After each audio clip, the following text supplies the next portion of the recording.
Hello everyone and welcome back to my channel. I am the one and the only Uchiha Demon. And in today's video, we'll be doing another Boruto 2 Blue Vortex theory, and that is that there will be an upcoming war, all-out war against the Shinju. But I also want to do like a chapter 14 review in this same video. It'll be a quick and easy one, so without further ado, let's just jump straight into it. So, just a quick and easy summary of chapter 14. This chapter was packed with heavy dialogue. We basically see Boruto getting interrogated by the Konoha higher ups, while Ada, Daemon, and Kaki observe from a distance. Meanwhile, in the hospital, we see Sakura finally back in the manga, examining Inoji, who was damn near packed by Jura, but his life was saved thanks to Himawari. But this chapter also shows the psychological struggle of Shikamaru. He's basically grappling with the effects of, rather, the reality of omnipotence, which I can't believe that some people simply see omnipotence as something that you can break out of, like a genjutsu. Guys, this is not Tsukiyomi that you're about to break out of. It's not. This is reality. Reality is set in stone. There is no going back. Well, unless another one is casted to reverse the effects, it will never happen. So please get that through your head. But yeah, we see Shikamaru, who is thrown between his logical mind and the false memories created by this god status ability. But in the end, Shikamaru chooses to trust Boruto, so he makes an attempt to save him. Initially, he inquires the help of Ino, but Ino's not with it because, again, her son is in the hospital bed, and that is largely due to the chaos that was caused in the village. So she's not with it, and also she can't believe that Shikamaru is even entertaining the idea of helping Boruto, because in her mind, Boruto really is a killer, someone who is responsible for Naruto's disappearance and all that stuff. So you can't really blame her for that. But Shikamaru decides, hey, why not just kill Boruto by poison? But instead, that was just a plan to find a way to free Boruto. So they get Mitsuki. Shikamaru gives Mitsuki the code to the handcuffs. Mitsuki transforms into Sage Mode, pretends that he's about to kill Boruto, but instead he has a snake for free Boruto. So Boruto uses his flying Raijin, teleports to a different room, gets his gear, and he's gone, right? But also in this chapter, we get the identity of Jura, who is the incarnation of the 10 Tails. I have a separate video on Jura coming up, hopefully sometime within next week. But also, at the end, Konkuro is in the Hidden Leaf village. He tells Shikamaru that the Hidden Sign was attacked. Basically, Gara got defeated, Shinki as well, and Shinki got turned into a Shinji in Kashikoji's 10 directions. Remember when you see in all the possible timelines, we saw a Shinju, and for some odd reason people thought that was Naruto. I don't know why that was even a theory, but it is confirmed to be Shinki. So yeah, with that there, let's just jump straight into the theory. So, with the event of chapter 14 setting the stage, it is clear that the Shinjus are not just some random enemies. They're a direct threat to the entire shinobi world, and the war against them seems inevitable for how this will unfold. The Shinju, with Jira leading the charge, are far more than just powerful beings. They're entities born from the Ten Tails, embodying its immense chakra and possessing the ability to create more of their own by converting powerful shinobi into Shinju. Now, if Shinki, a literal prodigy of the Sand Village, the adopted son of Gara, someone who was so strong that even the combined efforts of Boruto and Sarada during the Chunin exam couldn't even take him down, well,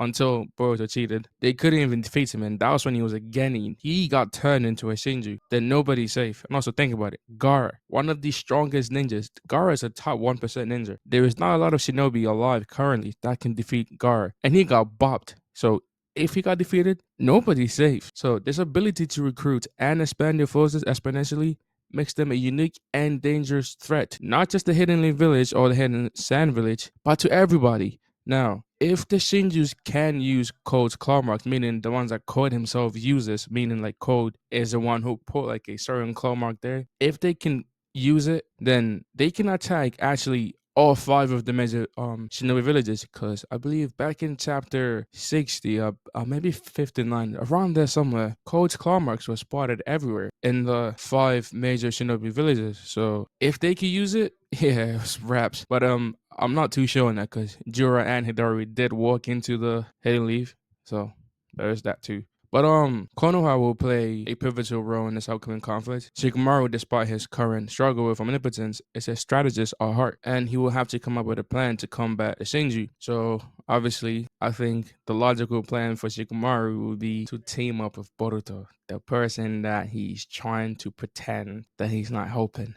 Now, Boruto's involvement is very crucial because despite being ostracized and blamed for Naruto's disappearance, he actually has the most experience dealing with Otsutsuki level threats, considering he himself has fought the Shinji before. He will likely be at the forefront of this war, not only fighting the Shinji, but also trying to prove his innocence and regain the trust of the Shinobi world. Now that I think he will out Kawaki directly, because remember, he doesn't want people to like blame Kawaki or like look at Kawaki weird. So I think his role will be delicate for sure in this upcoming conflict. Speaking of Kawaki, I think his stands will be interesting to watch because he's torn between his loyalty to Naruto and his distrust of Boruto because of Momoshiki. His actions in this world could be very funny, and I'm saying that to say that I think if this theory is true, Kawaki would actually join forces with Boruto along with everybody else to fight the Shinji because on his own he got defeated by Jura, and that was pretty quick and embarrassing match. So I think Kawaki would definitely join forces with everybody else. But as soon as the battle was over, GG is Boruto. I think Kawaki would try to attack Boruto because again he's doing it because Boruto is still a threat. I understand people feel bad for Boruto, but for as long as he has Momoshiki inside of him, he's still a threat. But yeah, this could be interesting because I know Kawaki is slated to have a power boost very soon. So say that this is where it happens. Say before the war, Amado, considering that Kawaki's body is a scientific ninjutsu, finds a way to boost his power. Now Kawaki is more or less on equal footing with Boruto, maybe even stronger. So together, along with everybody else, they defeat the Shinji, but people now are accepting Boruto, whatever the case is, and he feels the type of way about it, saying, hey, why is a shinobi accepting Boruto, whatever the case is? Like, he's still a threat. But they're like, nah, bro, Boruto just helped us defeat the Shinju, so nah, like, you know, we'll hear him out. So maybe that's when he goes, nah, the shinobi world is flawed, blah, blah, blah. Then we get to the final scene in front. But I doubt it's just how it goes. I wouldn't be surprised if it is. But back to the Shinju. I think to defeat the Shinju, they will realize that they would need more than just brute force. And I'm saying that to say that Boruto is currently like the strongest character, obviously except for like Shinju themselves and Shiba and them. I'm not counting Shiba, and that's not even a question. But he himself dies against Jura. Well, in the future that can happen. He dies against Jura, and Jura has proven that he could actually damage him. So that would be an interesting thing because now if the strongest character couldn't do, well, rather if the strongest the alliance have is Boruto and he dies against Jura, brute force alone isn't isn't going to cut it. That's what I'm saying. That shit, maybe a Code's connection could be the key to defeat them. Not that I think that's where it would go anyway.